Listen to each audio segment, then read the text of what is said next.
सल्तनत उस्मानिया अब Catholic Christians के जो गढ़ है उसके दरवाजे पे जाके खड़ी होती हैं और पूरे के पूरे यूरोप में एक किस्म का तहलका सा मच जाता है। लोग परेशान हो जाते हैं क्योंकि उन्होंने सोचा ही नहीं होता कि ऑटमन्स यहाँ तक भी पहुँच पाएंगे और इतनी जल्दी, क्योंकि कुछ ही साल पहले ऑटमन्स ने कॉन्स्टेंटिनोपल को फतह किया था और कॉन्स्टेंटिनोपल ऑर्थोडॉक्स क्रिश्चियंस का गढ़ था।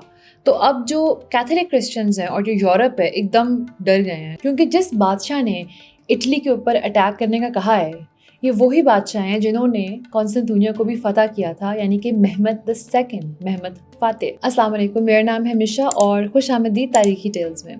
अगर आपको हमारा चैनल पसंद है और आप चाहते हैं कि हम आपको इसी तरह के वीडियोस बना के मुख्तलिफ मालूमात देते रहें तो आप हमारी मदद कर सकते हैं मुख्तलिफ तरीक़ों से। सबसे बेहतर तरीका होगा कि आप पेट्रियन पे जाएं और हमारे चैनल के एक पेट्रन बन जाएं। हमने न्यू पर्क्स भी ऐड किए हैं। इसके अलावा आप इस यूट्यूब चैनल के भी एक पेड मेंबर बन सकते हैं। इसका लिंक डिस्क्रिप्शन बॉक्स में दिया हुआ है, या आप स्क्रीन पे दिए गए नंबर के ऊपर भी हमारी मदद कर सकते हैं।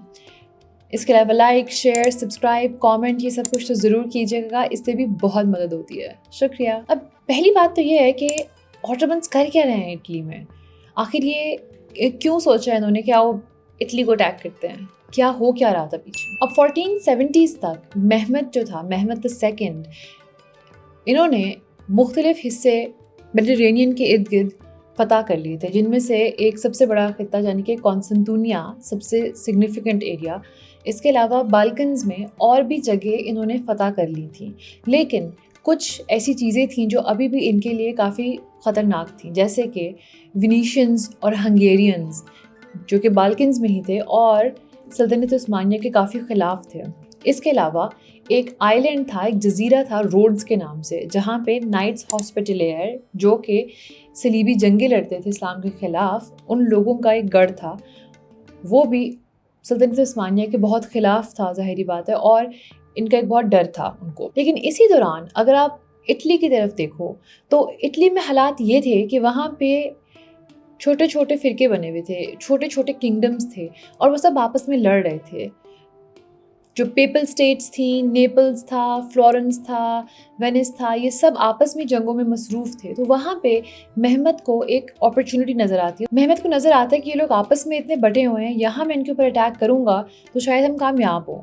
और इसकी एक और वजह भी कुछ तारीखदान कहते हैं कि जब महमद कॉन्स्टेंटिनोपल को फतह कर लेता है तो इसको एक टाइटल दिया जाता है, लोग उसको एक नाम से बुलाते हैं। लोग उसे बुलाते थे protector of Orthodox Christians and emperor of Eastern Rome, यानी कि वो ऑर्थोडॉक्स क्रिश्चियंस का मुहाफिज था और जो ईस्टर्न रोम था, जो को बाइजेंटीन एम्पायर भी कहते हैं, अब वो उसका भी बादशाह है, क्योंकि वो ख़त्म हो जाती है जब कॉन्स्टेंटिनोपल फतह कर लेता है महमद। तो कुछ तारीखदानों का ये कहना है कि महमद ये चाहता था कि अब वो ऑर्थोडॉक्स क्रिश्चियंस का तो मुहाफिज है ही है, लेकिन वो कैथोलिक क्रिश्चियंस जिनका गढ़ रोम बनता है वो उन पे भी हमला करके उन पे भी काबिज हो जाए और उसके बाद वो उनका भी मुहाफिज कहलाए। वो एक किस्म का सीजर ऑफ रोम बनना चाहता था, यानी कि कैसरे रोम।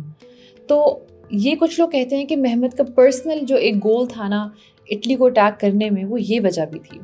लेकिन जब आप सल्तनत उस्मानिया के अपने हिस्टोरिकल रिकॉर्ड्स देखते हो तो बहुत कम वो बात करते हैं इस ओट्रांटो के अटैक के बारे में, क्योंकि कुछ हिस्टोरियंस का कहना है कि शायद ये उनके लिए बहुत ज़रूरी नहीं था, और कुछ का कहना है कि इसके आगे पीछे इतने ज़रूरी वाक़यात पेश आते हैं कि शायद तब इसकी वैल्यू ज़रा कम लगी थी उनको।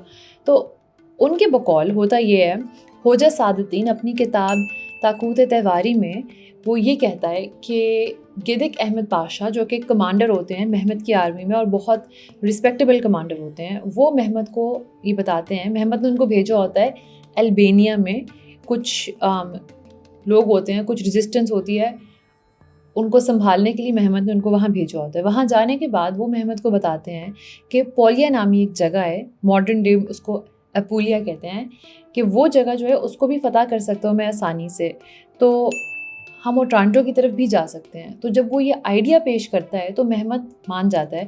महमद उसको सिपाही देता है, पैसे देता है, पूरी की पूरी नेवल फ्लीट बनाते हैं ये लोग, नेवल फ्लीट देता है, तो महमद उसका आइडिया सपोर्ट करता है।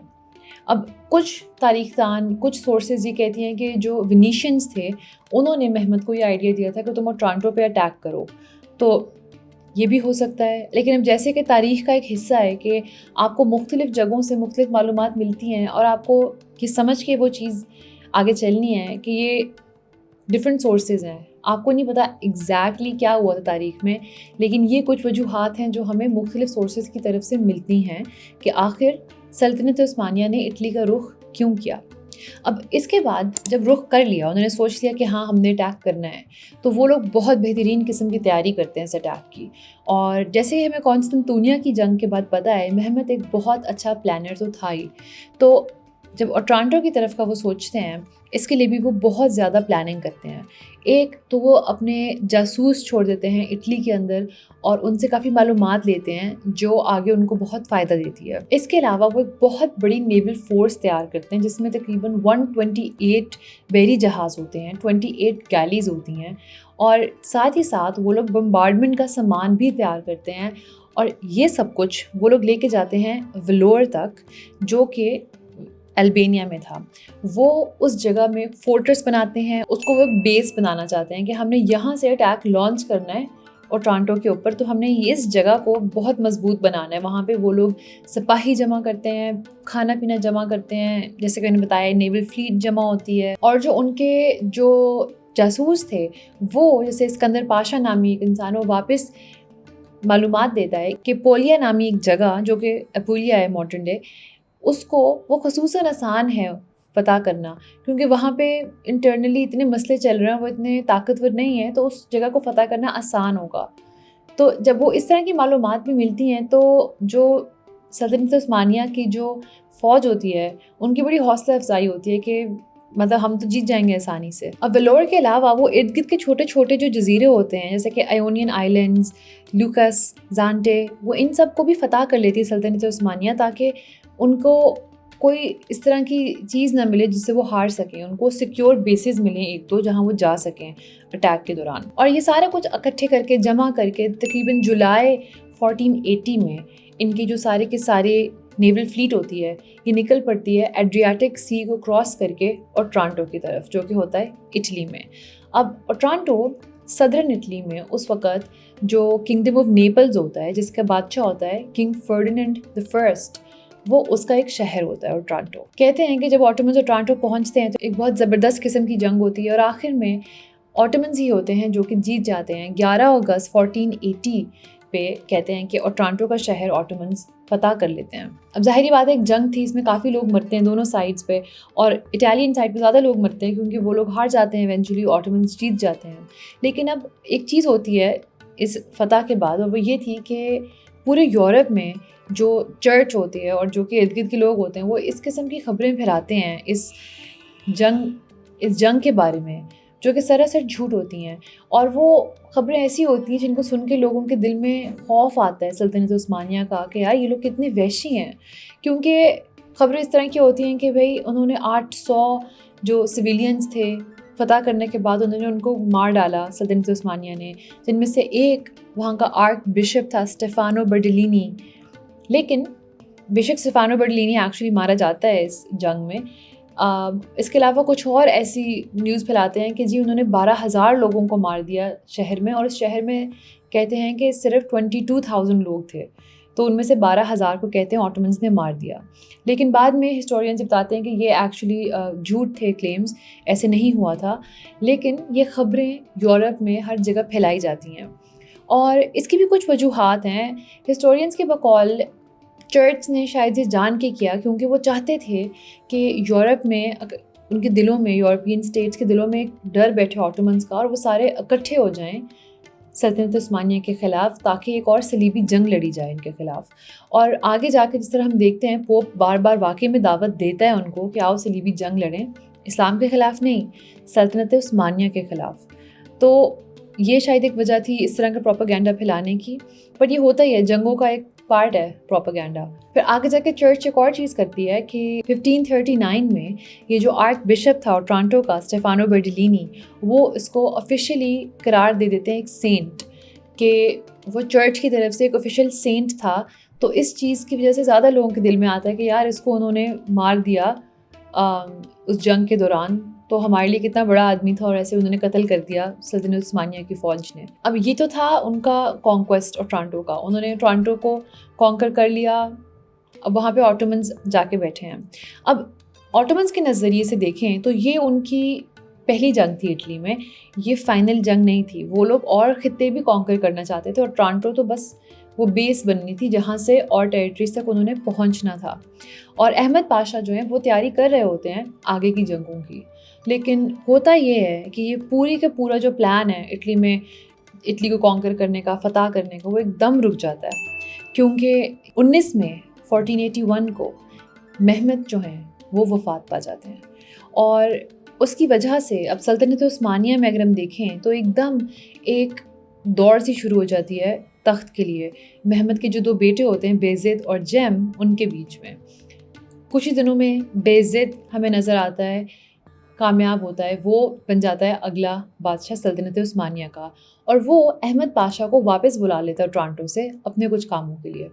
अब अहमद पाशा के दिमाग में लोग कहते हैं कि ऐसे था कि वो वापस जाएंगे तो वो तकरीबन 8,000 फ़ौजी और काफ़ी सप्लाईज़ वो छोड़ के आते हैं टोरंटो के अंदर, जो कि तकरीबन कहते हैं कि 1.5 ईयर तक उनको लास्ट करने चाहिए थे।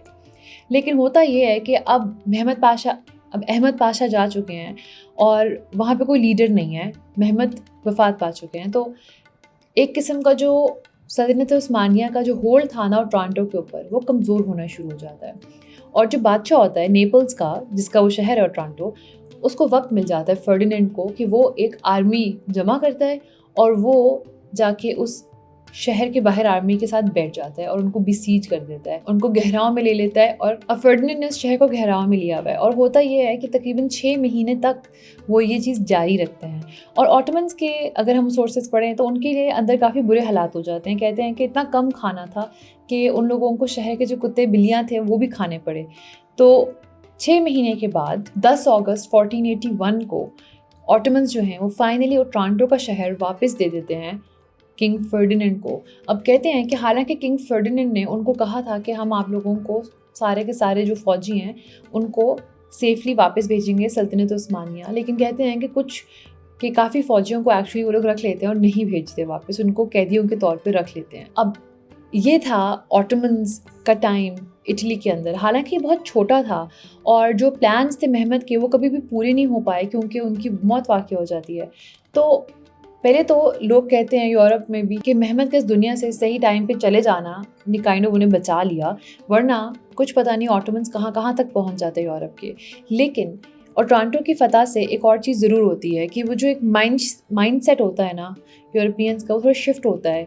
जो उनका वर्स्ट फियर होता है वो उनको सच्चा होता नज़र आ रहा होता है। और उन लोगों को ये भी समझ आती है कि ऑटोमन्स किस हद तक एडवांस्ड हो गए हैं कि उनकी नेवल फ्लीट और सारा कुछ इतनी ताकतवर थी कि वो आसानी से ये शहर ले पाए हमारा।